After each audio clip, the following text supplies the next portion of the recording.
Good morning, everyone, and welcome to our seventh and final episode of the Property Marketing Lounge for 2021. We launched the first of these sessions back in March of this year, and I think when we did the first session, Sarah and I we're not sure anyone was going to turn up, really. We kind of felt that it would bring value to the sector, but obviously you never know until someone actually you press the go button and people turn up. So we're delighted that 9 months down the line, we're still going strong. That we've had some brilliant panelists joining us across the session. And obviously our audience still continue to join us. So we must be doing something right. So thank you for all your engagement over the last year. We love hosting them. We learn a lot from them. We get a lot of insight ourselves, and we really hope that everyone who watches us and watches back does that too. So we will continue to do them, provided that everyone's still enjoying them. So thank you. On to today, we're discussing a topic which is something that I'm really passionate about. And I know that we've got an expert panel with us, and they're all very passionate about this too.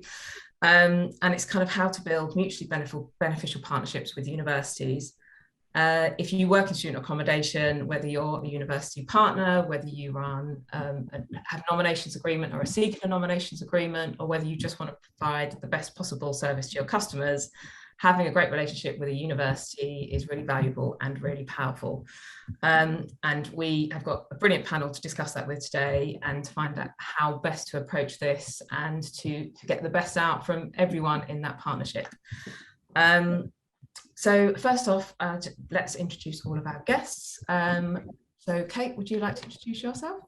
Yeah, sure. So thanks for having me. I'm Kate Owen, Chief Marketing Officer here at UPP. I've got over 20 years experience across marketing and comms in both B2B and B2C, worked across private and public sectors, leading global and national teams. Started my career working at Adecco, was there for around 10 years. Then moved into Starbucks actually as part of the press and public affairs team there. Moved to working for Thomson Reuters for around 7 years, leading the global teams there on all marketing and communication campaigns. And then most recently, over recent years, worked at the NHS to set up a brand new marketing function, leading on internal comms press there. And then prior to UPP was actually at Capita, setting again and transforming a new group function that was across all industries, education being one of those, primary, secondary and higher education, and running all of the marketing campaigns there. I joined UPP around 6 months ago, so I'm still very new to the sector. Joined as their CMO, part of the ELT, and I'm responsible here for all marketing across B2B, B2C, press, internal comms, student experience, our UPP Foundation, and also helping to drive sustainability. So yeah, a really, really varied role, and excited to be here and contribute to the discussion. Great, thanks, Kate. And I think we're glad to have you in the sector with all that experience. So that's great. Amina? Thank you. Good morning, all. My name is Amina Hofri. I'm the head of applicant and conversion at King's College London. I've been in higher education for over 10 years and with King's for 5 years. My job essentially is to make sure that that with our expanding portfolio, thanks to our private providers, we have clear pathway for our student or potential student to find accommodation within King's College portfolio, whether they are postgraduate and undergrad or undergraduate. And my job is to ensure that this pathway is clear, that the user experience is as good as it can be, and also look after all the communication channels, our website, social media, policies, as well as the license agreement. So I work very closely with our third-party providers to make sure that our policies are in line with theirs and vice versa. That's great. Thank you, Amina. Thank you. Robin? Thanks, Dini. Yeah, good to be here. My name is Robin Walsh. I am currently the head of residential services at Bournemouth University. I've been working in the student accommodation sector since 2003. And in that time, I've worked for universities, but also in the private sector as well. So I've sort of experienced, the importance of having those relationships both ways. And yeah, just recently started a new sideline, joining the Cubo Board of Directors, which is the College and University Business Officers. If you don't, nobody knows that, it's the association, and representing the housing codes and standards on that board. Great, thanks, Robin. And Jenny. Hi, yes, I'm Jenny Shaw. I work for Unite Students, where I've been for nearly 10 years, much to my surprise. I'm the Higher Education External Engagement Director, which means I'm responsible for engagement with higher education at the sector level, on a national level. Before I worked for Unite Students, before I got into student accommodation, I worked for most of my career in higher education, mostly in widening access to higher education. So some interesting sort of background there, but great to be here today. Thank you. Thanks, Jenny. And Michail. Good morning, everyone. My name is Michail. I represent StayKeepers. Probably not everyone knows who StayKeepers are, because UPP is here, Unite is here, King's College, Bournemouth University. So StayKeepers is actually working with universities and student accommodations and helping to fill up the voids which are occurring during the term's time or during the summer. So we are a relatively new business, existing since 2015. And I'm looking after the growth of our portfolio and exactly the partnerships with the universities and with the PBSA providers. And we have been actually grown from a London-based, let's say, technology company to now operating across the majority of the cities within the UK, in partnership with PBSA universities in Ireland and some European countries, Middle East, and also in the US. So this is on a high level. What I'm looking after is making from our small London-based company a company which can be represented in multiple countries. Thank you, Michail. And first kind of discussion point would be good to kind of really understand how you all individually approach partnerships in your organisations, whether from the student accommodation side, from the university side. Robin, I know that you work across a number of different partnerships in Bournemouth. So it'd be good to hear about how you approach this. Yeah, so I think when I first started at Bournemouth back in 2015, there was, I think the university had good relationships with each of its providers. I mean, and we work with 5 different providers. We're a post-92 university, so we don't have huge kind of amount of sort of freehold land which we sort of have our own buildings on. So we don't have any of our own student accommodation, very much like a lot of the post-92s. So it's really important for us to sort of have those relationships with the private provider, the private sector, because they ultimately provide the rooms that we need to house our students. But what we've been doing since 2015 is we've been working to create a sense of a BU portfolio. So rather than just sort of fielding our students out to the private sector, we very much, what we want to do instead is to bring the private sector into the BU community and get that portfolio for, and the people who work in that portfolio feeling as though they are part of sort of one team as much as possible. So we are really sort of driving a sort of a collaborative approach to providing a very diverse portfolio. That's great, thank you.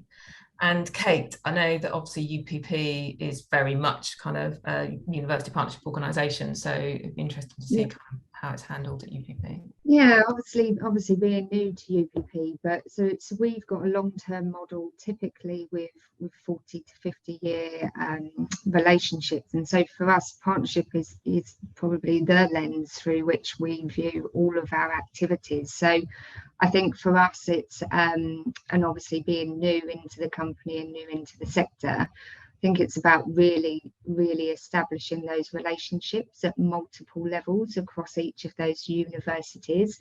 So at UPP, we try and have a clear owner and try to actively manage those relationships as best we can. But we do have a dedicated partnerships team here that lead that. They lead the formal day-to-day engagement with the university, but I would expect others across all of the business to be building relationships at all levels. It's something actually I've seen in previous organisations I've worked at. So, whether that's VC, COOs, CFO, estates directors, for me personally, I think that partnership should be a myriad across all of the different titles across the universities that we work with. And so that's how we typically approach that, via the partnerships team day to day, but with all of us taking an active role. Great. Yeah, that sounds brilliant. I think that's something that Sarah and I are often talking about, is those levels of kind of relationships across an organisation to really make it work.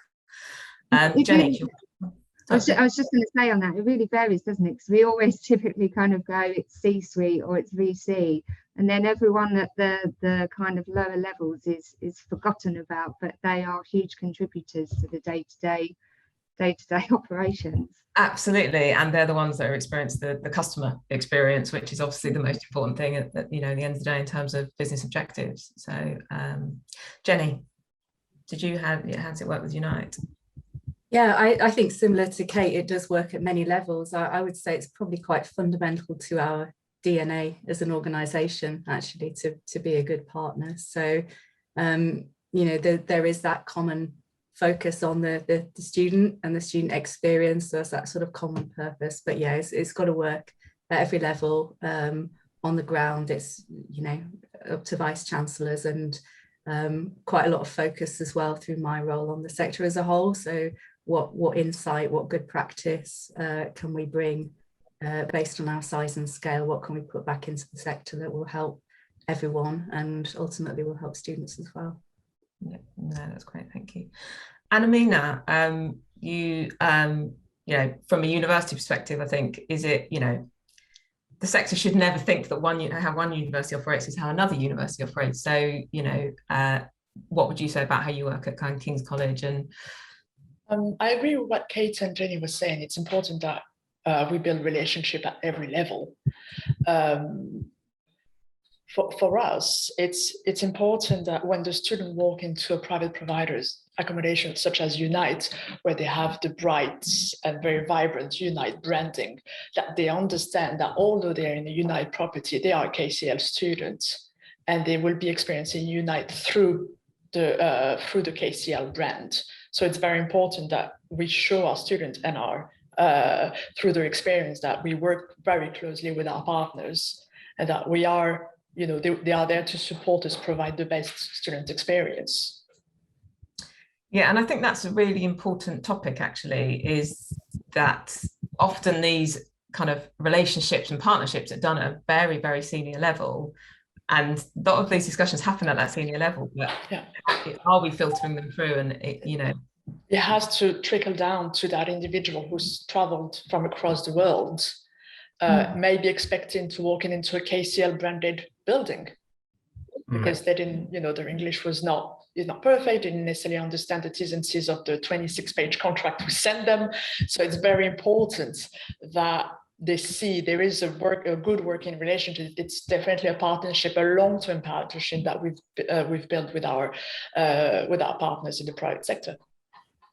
And if it's okay for me just to sort of come in on that point, I would say probably at the moment the most important relationships that we've got and the partnerships that we've got are in relation to student wellbeing and support. Particularly at this time of the year, they're just activated on a daily, hourly basis. Yes. I mean, talking. I mean, what I'm thinking is I'm hearing, we're talking about levels of people like buying in, and through my experience, I've always been a big champion of trying to sort of work collaboratively, because I think actually it just makes all of our lives easier as well. And that's what we want, isn't it? We want to have an enjoyable time in our jobs, and we want to be able to deliver great services for our students, and we can do that better together. And I think that I think we can all all of us will agree with that. But then what I find is like, I think it maybe Kate who said around, sort of, it's about that trickle down to make sure that it's the trickle out and the trickle across, isn't it, actually? And to make sure that it's not just people at senior levels who are talking in vacuums about what are these great concepts and these great ideas, but how do you actually put in the structures and the systems so the people who are delivering on a day-to-day basis, whether it's, you know, a booking system or dealing with, you know, with sort of student welfare or delivering activities or, you know, managing the FM of the building, but how those systems and structures work in order for them to work collaboratively with universities. You know, marketing is a key part of that as well, talking about, you know, the branding, co-branding, so students can understand right from the point off when they first start to look at a university, you know, they accept their place and then they start to look at where they want to live, that they understand that if they're looking at a Unite building that's in a portfolio, you know, in a nominations agreement, that actually it's a, you know, it's an institution and a Unite building, you know, and that there's that partnership, and they understand that right from the beginning. You know, and then, you know, when they walk in the door, you know, they see the co-branding, they, you know, they get a sense that the people inside that building are actually, you know, working in partnership and delivering a service for a particular university. And that's the challenge. And I think that, you know, I think actually there's a lot of work to be done before the sector can sort of say that it works in that way. Yeah, so that would be my challenge from, you know, now working in an institution out to the private sector, is to how do you come to an institution with a model that works in that way. And I don't actually see any university, I don't see any private provider who has nailed that yet. I think there's a huge, and Jenny, we've spoken about this before in the past, you know, I think there's a huge opportunity there for a private provider to do that. And I sometimes get the sense that, you know, the focus is always drawn back to DL, to direct let, and then everything else is just kind of a version of direct let. You know, we do some joint marketing and branding around nominations, but it's based upon the direct let model. You know, it's a slight tweak to what the direct let message is. You know, it's not seen as a sort of a standalone. And I think that's really interesting. One of the things that we're always talking about, and we talk with our clients a lot about, is this concept of brand within student accommodation, and should it exist. And, you know, UPP have purposely not created a consumer-facing brand for that very reason. And I think it is that one of the challenges, that actually, because there is this brand that people are trying to push for their direct let business, that actually that is not supporting maybe kind of those relationships on a partnership level. So sorry, quick question, Kate. Do you not do any DL, direct lets?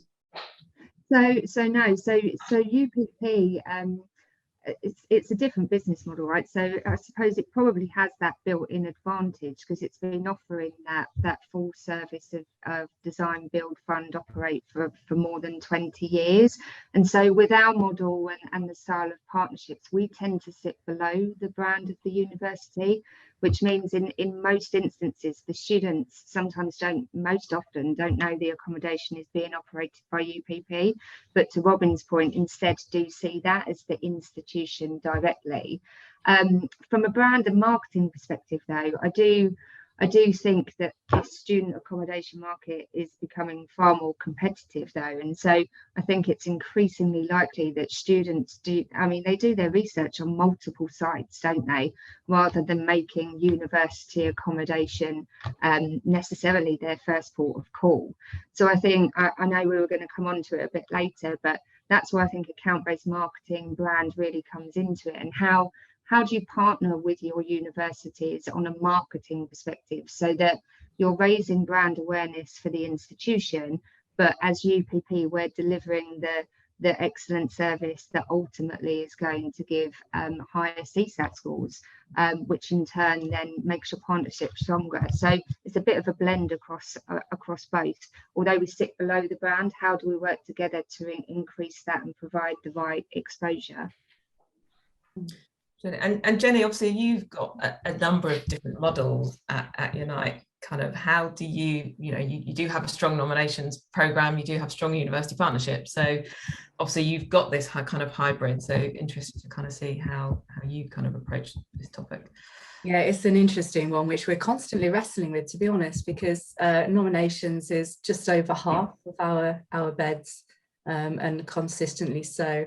But to fill the direct let beds, we do need that strong consumer brand, and also filling direct let beds is quite hard.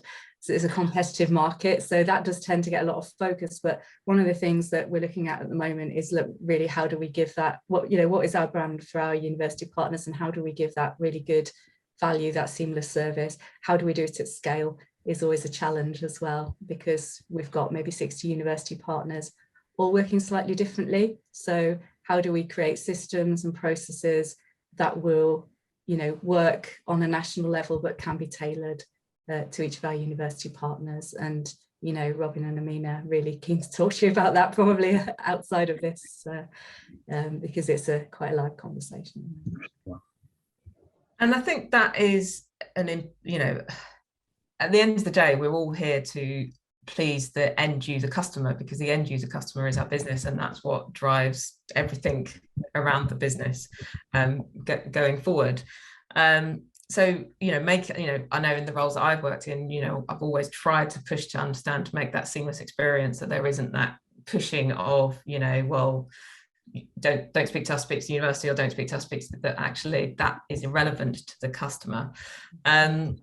So kind of how do you work your kind of approaches around customer service to make sure that there is that seamless approach? And I know, Michail, kind of you work on both sides, in the sense that you've got kind of an end user customer and you've got the partnership customer. So interested to kind of hear from you around how you approach that, really.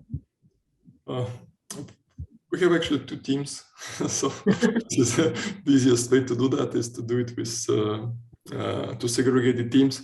So from my part, and what I'm most of the time responsible for, is exactly the partnerships with the universities or the student accommodations, because all what we do, all our business is coming from the partnerships, and the partnership is around the university is having void units within their premises. It can be part of Unite, or it can be their own accommodation, and we know how to market them through alternative platforms, through which, for example, the ordinary operators or the managing agents are not marketing through.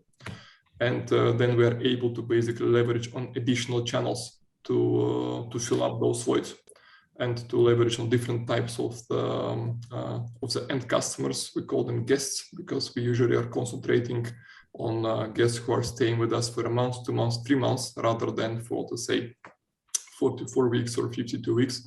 And this is a way how we can help the universities and PBSA providers. So on one side, the partnership is there are voids, and we are receiving the void units for our management, and in return we are providing the revenue, the additional revenue for our partners. So this is basically where all our partnerships are around. And then we have a separate team, which is a marketing team and the revenue management team, which is actually specializing in putting in those units on the online platforms, such as Booking.com, Airbnb, Agoda, Expedia.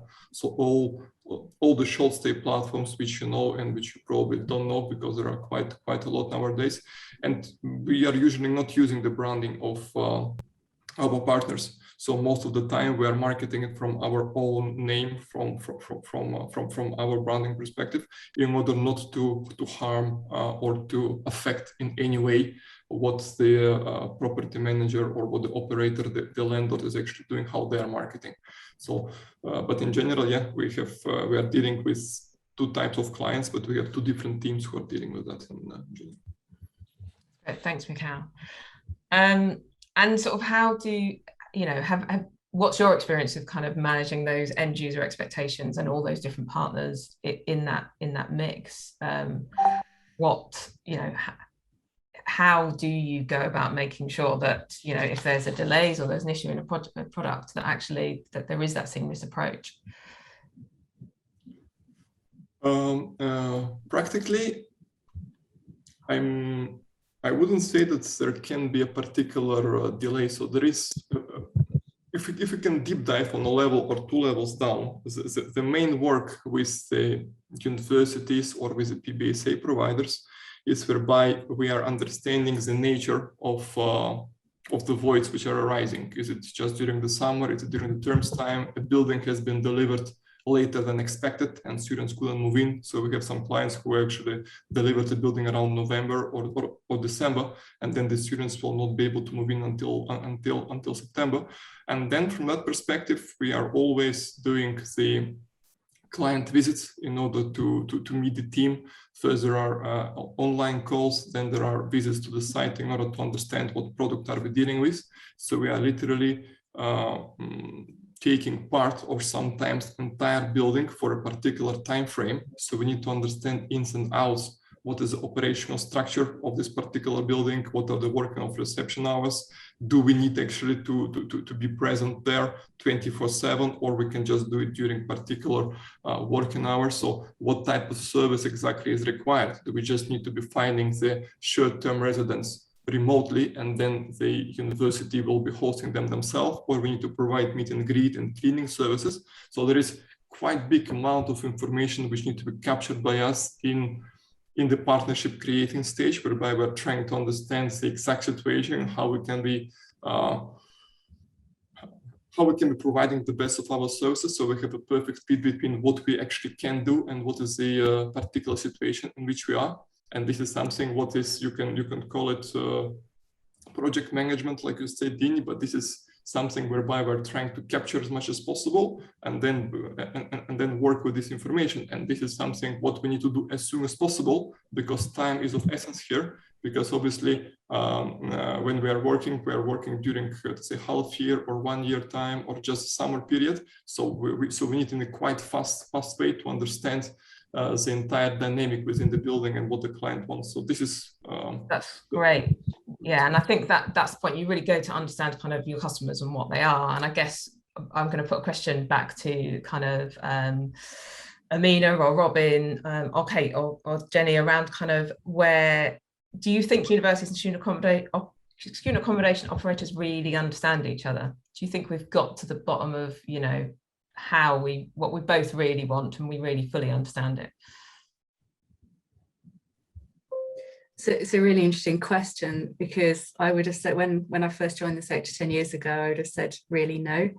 There was just such a really big cultural gulf between the two, and I think I've seen that change every year. I think there's quite a high level of understanding now, and actually quite a high level of shared values as well.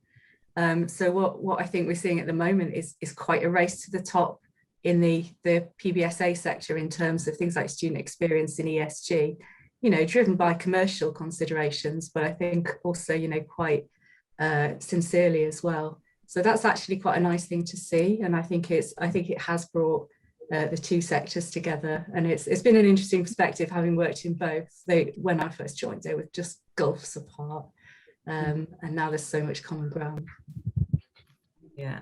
And yeah, I think COVID, of all things, has really got the two working even closer together, because we, as an institution or a private provider, our priorities was our student well-being. And I know, Jenny, you've mentioned welfare previously. I think both parties understood our student well-being was the priority, and we both made, you know, compromises and talked a lot more during COVID to make sure that, you know, decisions that were made by the institution, financial decisions that were made by the institution, were supported by private providers, that in some ways we could work together to make sure that we were obviously hit by substantial financial loss during that period of time, and we worked very closely with our private provider to make sure they could help us mitigate that loss. Or how can we put in place a stronger welfare structure in residencies to make sure that students had somewhere to go if, you know, if they found themselves in a difficult situation. And the support we were given from our private provider was second to none during that time. So it definitely brought us together. If anything came out, good came out of it, that was it. That's great. You've got a positive of COVID there. Yes, that's wonderful. I think I was just I was just going to add into that, but probably from a different perspective. Obviously, being a bit newer, I suppose it's interesting, isn't it? The different approaches that we've got, whether it's direct let or nominations. I think just the very sheer fact that you've got different approaches pitched at different types of student customer is probably as a result of universities and student accommodation operators working together to understand what they need to deliver. I mean, we predominantly offer first year undergrads and postgrad products. So, you know, the student retention bit, duty of care, but then campus direct let operators tend to provide products that are probably more suited to that second or third year returner. So I think just the sheer nature of the fact that the product and the proposition is so different, and that you've got lots of different options across the sector, shows that it is probably in response to what universities need to reach that end user in different ways. Very different to the COVID bit, but obviously no, and I think that's one. I think there's two things that I think is interesting there to pick up that I'd be keen to discuss. Is kind of I think there's this domestic student and international student, and I think it'll be interesting to kind of get your views on kind of, obviously I think a lot of accommodation operators have had to target the domestic student more than they would normally have done so this year. And whether you've seen a shift in kind of more operators wanting to reach out to you, wanted to work with you from a university perspective. And also, I think there is an interesting topic around, and I've lost it now. The other thing you discussed was, what was it, sorry? Products and product is like, is there a differing product? And I think this is, and I think Robin, we've spoken about this in the past, is actually, are we tying up development with actually what product is required from universities and in certain cities? And I think I saw a post this morning around kind of, I think it was in Bristol, that the council are trying to kind of not encourage more PBSA within Bristol city centre, but actually you know, there's another relationship there, I guess, around councils and understanding kind of what's needed in city centres and what product is there. So have you kind of started to see a shift? Let's tackle the first one first, in kind of more domestic students being sought from operators, and are they looking to universities to kind of help with that? I mean, for Bournemouth, I mean, we're not a big international sort of destination. So I guess, you know, I mean, over the last couple of years, I mean, due to COVID and the restrictions on travel and such, like, obviously, you know, the percentage of international students we do deal with, you know, we've obviously seen a sort of a proportional sort of pinch on them actually coming to the UK. But I guess that you know, larger cities like London, you know, Amina might be better sort of place to talk about. You know, I have heard, you know, the larger cities, the international destination sort of cities, they're experiencing sort of higher void rates where they would normally have international students. So Bournemouth doesn't really get affected by that. But from a domestic point of view, I mean, one of the things, I mean, talking about sort of what you're saying there around sort of the product. I mean, the market in Bournemouth is quite sort of, you know, we're in quite sort of a bubble really, and it is important that the developers, when they come into this market, understand sort of the demographic that we're sort of dealing with, which is mainly students, you know, from sort of along the south coast, 2-hour drive. You know, stereotypically that's the kind of student that we see in Bournemouth, undergraduate. And the first year portfolio we've kind of got our offering with our 5 providers, but then outside of that we've seen a rise in private PBSA, and you know, I think one of the things that we expect and we hope is that the developers actually sit down and talk and listen to the universities before they start then, you know, ploughing ahead and building. And, you know, because we've got insights and we've got, you know, ideas about what our students are looking for, and we find, you know, some developers do that, others don't. They just go with what is the, you know, the sort of the most risk-free on paper to present to their funders, you know, which is, you know, it's it's mostly ensuite flats with a smattering of studios, and one common room, and that's such an old-fashioned sort of approach to it now, and it'll be interesting to see how those kind of properties fare in the sort of the returning student market, because I think actually students, when they're presented with choice, they're not going to choose that. They're going to choose to go to something which is much more sort of orientated towards that, which sort of I think Kate touched upon, having sort of multiple social areas, areas, taking elements of what they would get from the HMO, but bringing that into PBSA. That's great. And Jenny, kind of, have you how's the whole kind of domestic international shift affected Unite, and kind of working with your university partners on that basis of the change in demographic potentially? Yeah, we're still getting bookings from international students, but we've had to, I think, along with everyone else, provide a lot more flexibility around that. But what we have seen, and I've been told that this has been seen more widely in the sector, is a greater interest from second and third year students. And someone said to me, well, it's because some PBSA providers did give discounts and rebates, and no private landlords did. So actually, from that perspective, that's quite a smart move. So don't know if it's a trend that's here to stay, but it's certainly something that's happening at the moment, and that's within the domestic market. Yeah, and it's really interesting, kind of that whole rent rebate situation, in the sense that it really, in many respects, exposed the nature of these relationships to customers in many ways, and also the fact that, the operational relationship that's on the ground day to day, there's another relationship that sits over the top of that, was the investor, which the delay to lots of those rent rebates decisions were sitting with investors, kind of, to make those decisions, because it isn't a simple thing. So do you think, it sounds like actually that the way the market reacted to this, and the way the market worked through these different relationships, it gave a very good positive legacy for the sector in how we dealt with it going forward. So yeah, what is going to be the COVID legacy, I think? I think, can I just jump in on that, on the investor bit? I mean, it plays a bit into what Jenny was saying around kind of the ESG and sustainability bit, I suppose. I mean, I saw some research around kind of PBSA and now being established as an asset class in its own right, and the industry is estimated to be worth something like 60 billion. I mean, that's phenomenal, and something like accounts for 9-10% of all development funding.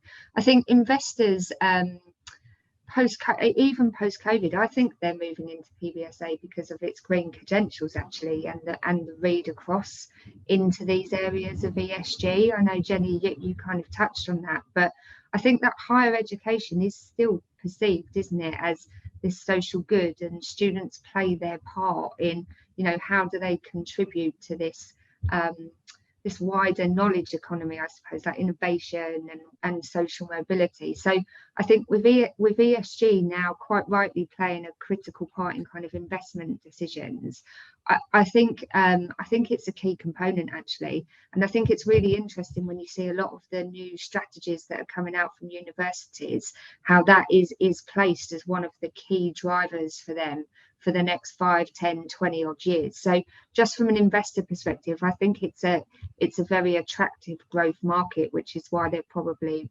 still feeding into it even post-COVID. Absolutely, I think the whole sustainability thing is going to be really interesting, I think, going forward. And I think it'll be interesting to see, and I know the sector is working hard to kind of really build their credentials in that area. And I think it'll be interesting to see how that all progresses. I just wanted to ask a question on that basis that kind of ties into a question from one of our audience as well. So I guess not just about ESG, but generally about policies, really. Is there kind of more space for joint collaboration on things between universities and third-party partners? So Sally has suggested, for example, customer service, student experience, crisis comms. Quite often, particularly in PBSA, they'll have their own policies. The university will have theirs, and effectively talking to the same customers for the same purpose. What kind of space do you think for partners is there to work a little bit more closely together on those things? I mean, I think a huge opportunity, right? I mean, here we have, with all of our partners, we have, I hope I'm not sharing anything I shouldn't be, but we have like a monthly marketing and allocation forum, which actually does exactly that. So it is that joint approach on any communications, the crisis bit, student experience. It covers all of the topics. So I think, yeah, that absolutely should be there as a standard. Otherwise, the partnership bit probably isn't going to work, is it? If you're not co-collaborating and sharing what's working and the learnings. So yeah, well, I agree with Sally's comment completely. I'd like to jump in on that because I think that, that's what it's all about for me. It's about what Sally's asking for there is about that. It's about that collaborative partnership, which I've sort of mentioned, talked about earlier, and around having the sort of the platform in place that from the private sector, taking Jenny's point around sort of having that ability to be flexible to the local institution, because from the other side, what you need is the willingness from the university to want to work in collaboration. And I do get a sense that there are some universities that are sort of more want to be more sort of collaborative than others. And it all depends on the university, the history of the university, their setup, what accommodation they've got, the competitive element of it all, the way that the particular accommodation service in that university is set up. Does it sit in estates? Does it sit in student services? What's the reporting line? Who are the people involved? There are many different sort of elements to making something like that work. Because you can have the perfect sort of systems and process and platforms that kind of gel together, but then if the people aren't committed and passionate about actually working together, it's never going to work. So there are so many elements to make it right in order that you can do all those things collaboratively. You can have great data sharing agreements in place. You can have monthly reports between the two parties. You can have regular meetings. You can run major incident exercises together. I mean, these are all things that we're trying to do here in Bournemouth, but it takes hard work and constantly, and then you get staff turnover as well. And then you bring a new member of staff comes in who's then inducted in the way of that institution. And then they have to come and then learn that new local sort of arrangement, So it's a constant process of reevaluating and working together and showing that commitment. And it is really hard work to try and make that possible. But it is possible. It's definitely possible. Where do you think, what department, we've all said that we know that it should be all levels and all departments should have this relationship, but where should it be led from? And I think this is part of the problem where the sector maybe hasn't solved this, but be interested to get, all your viewpoints about where in your organisation you lead it from, or it should be led from. That's a really interesting question. I know, just thinking about this beforehand, I couldn't find a really clear answer, because it is at every level. So I think there does need to be that strong sort of senior steer to say, guys, this is what we do, this is how we work, this is something we all need to invest in. But it really does have to work at every level, and there needs to be that local leadership as well as a national leadership, depending on the size and the scale of your organisation. But it's got to be across different departments as well. So it's got to be your estates team, your security team, your student support team, and so on. Not just legal team, your procurement team. Oh, all of it. Yeah. They all need to be committed and on the same page, and understanding what it is that you're trying to do. So it's sort of sharing that sort of understanding and that aim with all of those different services, within both partners, within the PBSA. So going back to the marketing point, is about focusing on that sort of collaborative marketing. Something again that I've experienced is that the central marketing, and going back to Jenny's point, it's around the importance, because the biggest financial risk is on the DL, filling the DL room. So the marketing team are obviously going to their main priority, their main objectives that they're being given is to fill the DL rooms, because the nominations, by and large, as long as everything's okay in that local marketplace and the student numbers are where they need to be, they will get filled. So so from a marketing point of view, the priority is not going to be on that collaboration, but the buy-in needs to be there in order that those marketing teams are given the resource and the time to be able to build those different, the different communications, to work with those local institutions on co-branding, to look at the content of that marketing in order to bring the rich, universities can offer a lot of rich content into that marketing, what the PBSAs are sending out to their residents about student welfare, about the services that the university offer, which again then feeds through to the customer, to the student, to show that PBSA is a partner, a genuine partner. And do you think we should adapt our structures more to recognise that? And I think there is a lot of, as you say, I think there's a lot of emphasis for marketeers on that kind of end user customer. But actually, there's probably few B2B marketeers in the sector, of which, Kate, I know that you are a very experienced one. But should we be looking at our structures around kind of how we set up our teams? Actually, there is this separation between the two different customers, because both are valued in terms of the B2B and the consumer.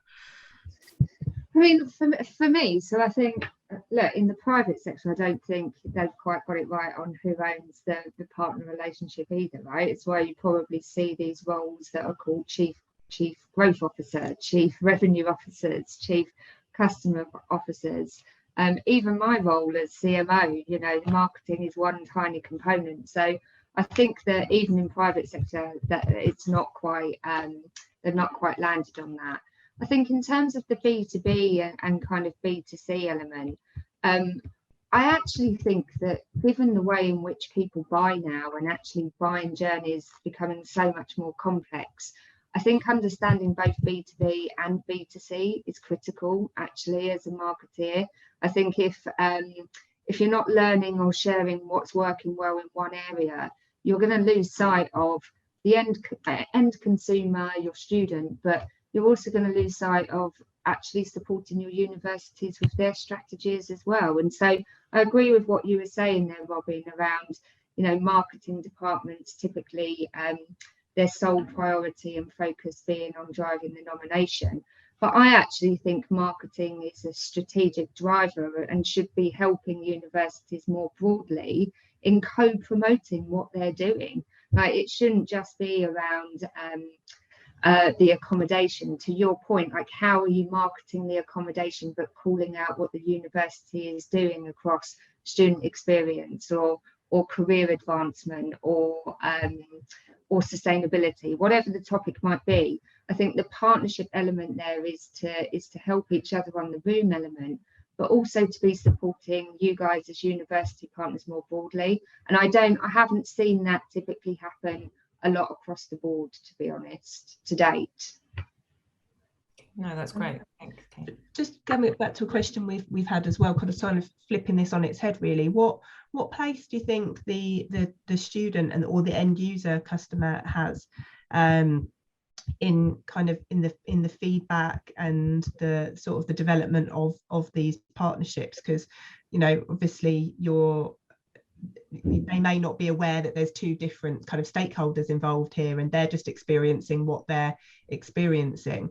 So how important are those students in your whole partnership kind of experience, really? Yeah, I saw the reference there was to Hugo. I know that's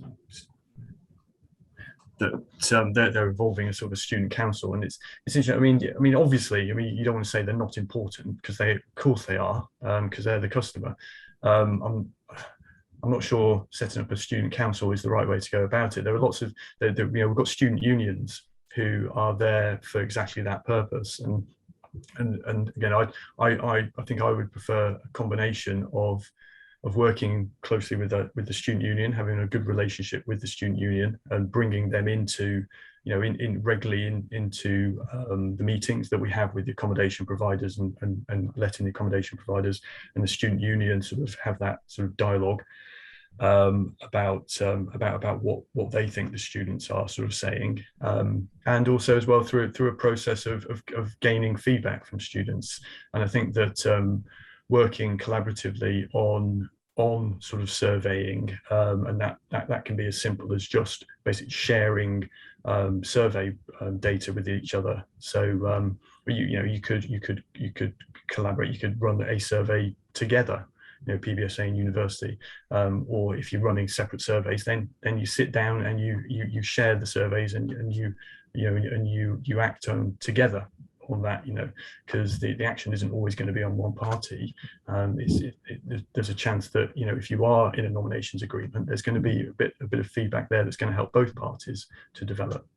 So that would be my response to that. Michail, how does it work with you when you're talking about kind of the branding is quite different? How does it work when, I guess, the end user is booking a room through you, but they're experiencing either university or PBSA product? Kind of where is the the feedback, and I guess where is the ownership on whose brand?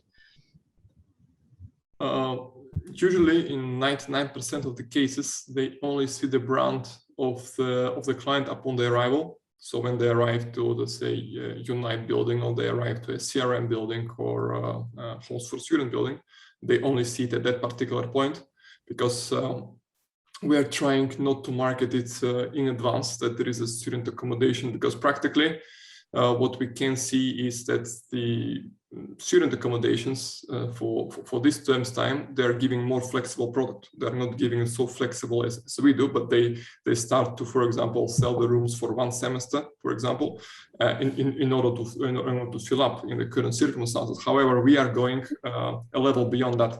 So we are actually offering the products of the student accommodations in a way that they don't want to offer it through their main channels of marketing. So in this case, we are using our own marketing, and predominantly we are specializing in marketing the products through the external platforms. So we know how to optimize it through Airbnb, through Booking, through external platforms, so how to have the top rankings in there. But again, we are not telling that you can rent a room with, so to say, a particular university without naming the names for, let us say, a week, for a month. This is not how we attract. We are more attracting from the perspective of the location, the particular product which they will have there in terms of Wi-Fi. Stable Wi-Fi is extremely important nowadays for the business travelers. And actually, we have a lot of students who are looking for flexible stays. Because of the current situation, they're looking to rent for example, for a month, and then to extend again for a month, because they don't know what will be happening. Let's say next, will they need to go home? Will the lectures not be taking place in person? So we are providing this flexible stays through the alternative routes. And another important point is, for example, a good kitchen. Because obviously of the current situation right now, less people are going to the restaurants and eating outdoors. They need to have a good place where they can cook on a permanent basis, whereby they can be staying for a month, 2 months, 3 months, have a good Wi-Fi from where they can work, a good kitchen inside. And these are predominantly the points how we are, to say, marketing and renting out a particular unit, rather than leveraging on a brand from our partners. So we try to distinguish it as far as possible. And I think that you're providing you're solving a problem for a partner in a sector. And I guess one of the questions we've had from Sally is around kind of, often I think those partnerships aren't, they're done, and then the work's being done, and then they're not celebrated, they're not supported, they're not promoted. How do you kind of work with your partners around, celebrating your successes, working on what you've achieved together? It sounds like the work that was done through COVID was a really positive legacy. And have you celebrated the partners with the value you've brought to the end consumer? It's a good point, isn't it? You don't really see joint award wins, do you? You tend to see kind of the isolated wins, I suppose. Yeah, I mean, in the B2B world, awards feature massively as part of a kind of marketing strategy. There are awards out there, aren't there, like Heist and Case, and I think it's a great point, though, actually, and probably more could be done on that to leverage the positivity of stuff that has been achieved during COVID. Yeah, and I think Sally makes the point that, you know, parents, for example, would be probably interested or impressed that actually there's so many organisations working behind the scenes to make this work for a young person, that maybe it's something that... Could I say one final thing on that? Like, as a parent myself, actually, it goes back to the question Michail was just answering, and I think, Robin, you'd mentioned the development needs.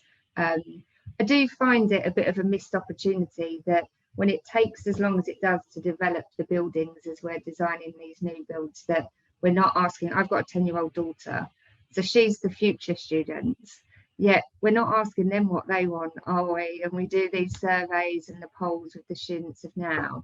I do think there's something interesting there across the sector about the insights of what we've got now versus the insights we need for later years, and I don't really see that. I've seen some unis in Australia do some amazing things around that, actually. I know, yeah, and I think that's something that Sarah and I are always talking about and always is trying to develop. But Jenny, I know that you do, you know, Unite does have a very big kind of research platform, so interested to see kind of how your research works within this whole partnership approach. Yeah, it's something that we have invested a lot in. We tend to research more around the service than the product, although we have a couple of years ago, we did a really interesting exercise with students, with some social psychologists around the use of common space, which has been, it was very influential, but as with all things in terms of development, it takes a long time to sort of filter its way through because of the long lead times. And it's a really good call, Kate. You know, you've got this new generation, Gen Alpha, coming up. They're going to want different things. You know, we're still getting our heads around Gen Z, but there's a new cohort coming soon. So we do have to, you know, given those long lead times, we do have to be thinking about what's next, don't we? No, that's great. And I mean, we're coming to the end now. So just as a kind of final point, I'd be interested to see what you'd like to see from the future, or how kind of operators, investors and universities can work together for the better outcomes for customers and universities, really. What would you like to see as a kind of final point around the table? For us, for instance, it would be to bring the student unions into those conversations, to bring the students, because, you know, the student is at the heart of everything we do. Every decision we make is about enhancing that experience. And there is a disconnect. It is definitely, you know, we started the process. We are, every year we have a rent setting process, which includes the student unions, so they have their say into how we set our rents and the level of our rents. But I think it's been a fantastic experience, and we've built, you know, great relationship with them. Use that as a basis for further discussions. That's great, and that's really interesting, because we actually also run a youth panel as well, and we've done that on the basis to try and get more of the student voice into the sector. But we haven't yet invited a student to one of these webinars, and I think we probably should. So that's just a note to us. I'm